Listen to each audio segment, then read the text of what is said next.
Bayraktar TB2 combat drone officially operates in Croatia. Croatia has formally unveiled the Bayraktar TB2 unmanned aerial system, adding a new modern capability to its air force alongside the recently acquired Rafale multirole fighters.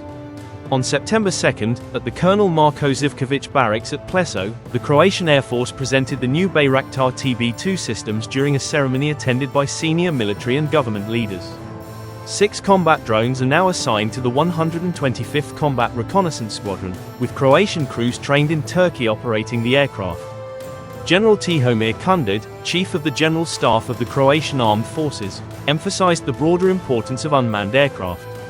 The training program was conducted in Turkey between April and August. All Croatian personnel completed the course with above-average results, earning praise as a motivated and successful group. A second group of trainees is scheduled to begin instruction in Turkey next year. The Bayraktar TB2 system delivered to Croatia includes 6 aircraft, a command and control center, a training simulator, ground control stations, data terminals, spare parts, associated weapons, and 2 years of technical support from Bayraktar specialists stationed in Croatia.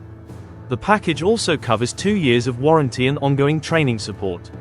The Bayraktar TB2 is designed for reconnaissance, surveillance, electronic warfare, and precision strike missions using guided munitions. It can operate day and night and is currently in use by 37 countries worldwide, including several NATO members. Beyond combat roles, the drone can be employed for border monitoring, fire surveillance, intelligence gathering, and disaster response.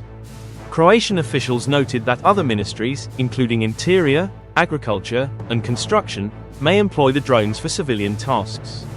The system's introduction provides the Croatian Air Force with a combat-proven platform that has seen extensive use in conflicts from the Middle East to Eastern Europe. The TB2's ability to carry precision weapons and provide real-time intelligence offers Croatia an expanded range of operational options both domestically and within NATO missions.